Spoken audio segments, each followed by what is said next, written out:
Hello बच्चों, welcome to social science with Rinki. कैसे हैं आप? उम्मीद करती हूँ आप सभी अच्छे होंगे। आज हम इस वीडियो में जो पढ़ने जा रहे हैं वो है 8th क्लास के हिस्ट्री के चैप्टर फर्स्ट के क्वेश्चन आंसर। हम चैप्टर सारा कंप्लीट कर चुके हैं, उसके 4 या 5 वीडियो अपलोड हो चुके हैं।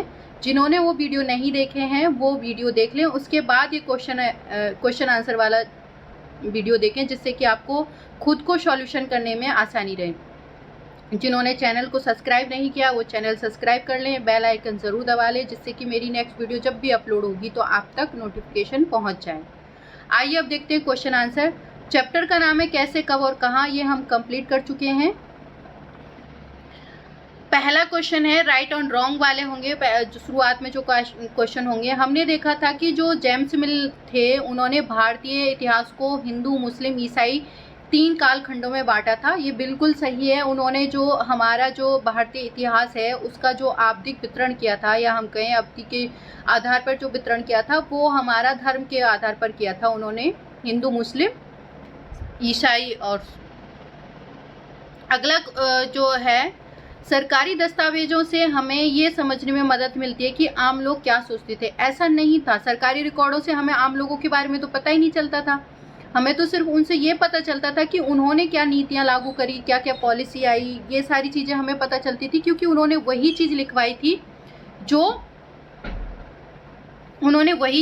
थी जो मतलब उनके फेवर में थी, वही सारी चीज़ें लिखवाई थी।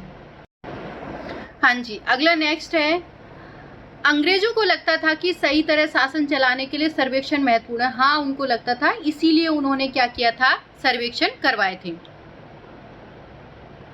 एक मिनट, इसीलिए उन्होंने क्या किया था, सर्वेक्षण कराए थे। तो ये हमारा राइट हो जाएगा। तो ये हमारे राइट रॉन्ग वाले हो गए।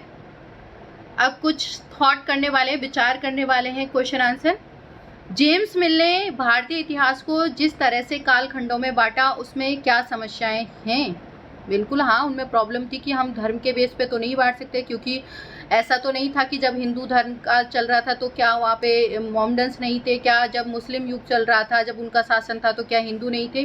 तो हम धर्म के आधार पर नहीं कर सकते बंटवारा। तो उनके जो ये कालखंड का बंटवारे में प्रॉब्लम थी। जेम्स 1817 में स्कॉटलैंड के अर्थशास्त्री, ये स्कॉटलैंड से थे, ये हम तब पढ़ चुके थे चैप्टर में। और राजनीतिक दार्शनिक जेम्स मिल ने 3 खंडों में the history of British India, ये उनकी बुक है। मैंने आपको उस दिन भी अंडरलाइन करवाया था कि उसकी ये मतलब बुक है, और इससे कई बार क्वेश्चन पूछ लिया जाता है 1 लाइनर में। The history of British India, British Bharat का इतिहास किताब लिखी थी। इस किताब में उन्होंने भारतीय इतिहास को 3 कालखंडों में बांटा था। वो 3 कालखंड कौन से थे? हिंदू, मुस्लिम और ब्रिटिश। समस्या क्या थी कि जेम्स मिल द्वारा भारत के इतिहास को इस प्रकार 3 कालखंडों में बांटने से निम्नलिखित प्रॉब्लम आई थी, निम्नलिखित समस्याएं आई थी। पहला था कि यह विभाजन सांप्रदायिकता के आधार पर किया गया था, कि ये धर्म के आधार पर किया गया था। धर्म के आधार पर कोई भी मतलब विभाजन करना ठीक नहीं था। यह काल विभाजन औपनिवेशिक विचारधारा पर आधारित था। ये किस पर आधारित था? औपनिवेशिक विचारधारा। जो हम उनके क्या थे? औपनिवेश थे, तो वो उन्हीं की विचारधारा पर, तो उन्हीं के कॉन्सेप्ट पे तो था।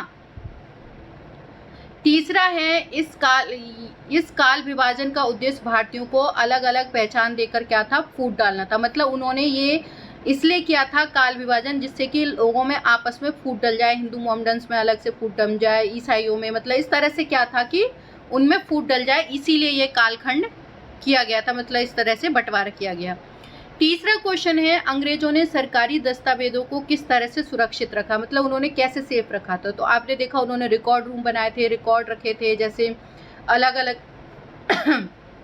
डिपार्टमेंट में अलग अलग रिकॉर्ड रूम थे। अंग्रेजों ने सरकारी दस्तावेजों को निम्नलिखित प्रकार से सुरक्षित रखा था।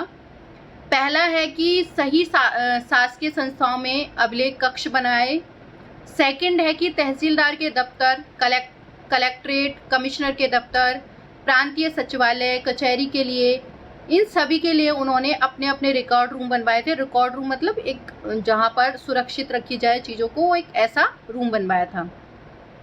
तीसरा है कि महत्वपूर्ण दस्तावेजों को सुरक्षित रखने के लिए अभिलेखागारों और संग्रहालय जैसी संस्थाएं भी उन्होंने बनाई थी, कि मतलब जो महत्वपूर्ण दस्तावेज हैं, जो इम्पोर्टेंट हैं, उनको सेफ रखने के लिए अभिलेखागार हुआ या संग्रहालय, जिन्हें आपने आज देखा होगा कई जगह म्यूजियम में या इन चीज़ों में देखो चीज़ें सेफ रखी हुई होती है, मतलब बहुत पुरानी चीज़ें आपको मिलेंगी। कई बार आप घूमने गए होंगे, अपने कोई म्यूजियम देखा होगा, तब देखा होगा।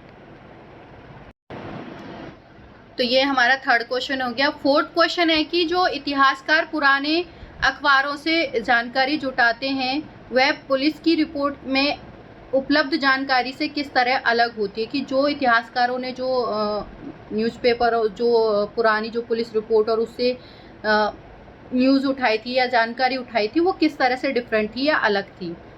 अपने पुराने अखबारों में जानकारी, पुराने अखबारों से इतिहासकारों को जानकारी प्राप्त करते हैं। यह संवाददाताओं द्वारा क्षेत्र में जाकर इकट्ठा की गई जानकारी पर आधारित होती है, क्योंकि आपने देखा होगा जो भी न्यूज़पेपर के संपादक वगैरह होते हैं वो लोग क्या कहते हैं, खुद पर्सनली वहाँ जाके और उसको जानकारी इकट्ठा करते हैं, तब उसको प्रिंट करते हैं, छापते हैं। इस तरह जो अखबार घटनाओं का सही और विस्तृत विवरण प्रस्तुत करता है, क्योंकि जिससे हमें ये पता चलता है कि उन्होंने सही और विस्तृत विवरण दिया है। विस्तृत मतलब काफ़ी बड़ा, एक्सप्लेन करके एक तरह से। पुलिस रिपोर्ट के पक्षपातपूर्ण होने की संभावना होती है, क्योंकि पुलिस रिपोर्ट की सरकार की सोच, वरिष्ठ अधिकारियों के दबाव या जांच अधिकारियों के व्यक्तित्व पर निर्भर होती है। कि हो सकता है पुलिस रिपोर्ट क्या है आपकी, उसकी पक्षपातपूर्ण हो सकती है, क्योंकि क्या पता वो प्रेशर में आके रिपोर्ट तैयार की गई हो, लेकिन न्यूज़पेपर के साथ ऐसा नहीं है। फिफ्थ क्वेश्चन है कि क्या आप आज की दुनिया के कुछ सर्वेक्षणों का उदाहरण दे सकते हैं कि आज के टाइम में कैसे सर्वेक्षण होता है। सोचकर देखिए कि खिलौने बनाने वाली कंपनी को यह पता कैसे चलता है कि बच्चे किन चीज़ों को ज़्यादा पसंद करते हैं, या सरकार को यह कैसे पता चलता है कि स्कूल में बच्चों की संख्या कितनी है। इतिहासकार ऐसे सर्वेक्षणों से क्या हासिल कर सकते हैं, कि मतलब आप इन सारी चीज़ों का कैसे पता करोगे, तो ऑब्वियस सी बात है सर्वेक्षणों से हम सर्वे करवाएंगे।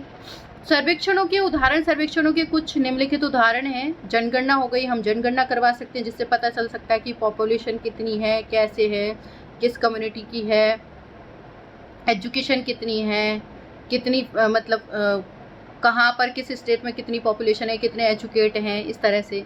चुनावी पूर्व सर्वेक्षण भी होते हैं, आपने देखा इलेक्शन से पूछ कि आपके घर में कोई 18 साल से बड़ा, तो मतलब 18 साल का तो नहीं हुआ, उसका वोटर लिस्ट में नाम जुड़ना, अगर किसी की डेथ हो गई है तो उसका हटना, ये सारी प्रोसेस भी होती है। वनों का क्षेत्रफल जानने के लिए भी सर्वेक्षण होता है। नए तेल और गैस क्षेत्रों का पता लगाने के लिए भी क्या किया जाता है, सर्वेक्षण। जैसे आज के टाइम में हमें पता चला कि जो हमारे कश्मीर है उसमें आपको जो आपका एक वो मिला है, वहाँ पे मिथाइल या कुछ वो मिली है, कोई गैस मिली है, थोरियम या शायद कुछ, मुझे एग्जैक्ट याद नहीं है, तो वो वहाँ पर मिला है। तो उससे हम, इससे क्या है, वो सर्वेक्षण से तो पता चलिए हमें, मतलब हमने सर्वे करवाया है। खिलौने बनाने वाली कंपनी में भी सर्वेक्षण के माध्यम से बच्चों की पसंद नापसंद जानी जा सकती है, कि भाई किस मात्रा में बच्चों के खिलौने कौन से ज़्यादा खरीदे जा रहे हैं, तो उससे हम पता कर सकते हैं बच्चों का इंटरेस्ट। स्कूल में बच्चों की संख्या जानने के लिए हम सरकार जो है स्कूल और प्रशासनिक अधिकारी उनसे रिपोर्ट ले सकती है, वहाँ से स्कूलों से, और उसके सर्वे के आधार पर पता कर सकती है। इतिहासकारों के लिए सर्वेक्षण का महत्व, कि जो इतिहासकार होते हैं उनके सर्वेक्षण से विभिन्न जानकारी इकट्ठा कर सकते हैं और समाज में आ रहे बदलावों को भी, उनके विषय में भी वो क्या कर सकते हैं, लिख सकते हैं। तो ये हो गए आपके क्वेश्चन आंसर। आई थिंक आपको हेल्पफुल रहे होंगे, और जो इम्पोर्टेंट क्वेश्चन है मैं आपको अपने टेलीग्राम चैनल पर डाल दूंगी, जिसको चाहिए तो वो वहाँ से PDF ले सकते हैं। करीब करीब जो बुक के पीछे के जो क्वेश्चन आंसर है वो मैंने सॉल्व करा दिए हैं। Thank you so much video देखने के लिए, और जिन्होंने चैनल को सब्सक्राइब नहीं किया वो सब्सक्राइब कर लें, बेल आइकन ज़रूर दबा लें, जिससे कि मेरा नेक्स्ट वीडियो जब भी अपलोड हो तो आप तक नोटिफिकेशन पहुँच जाए।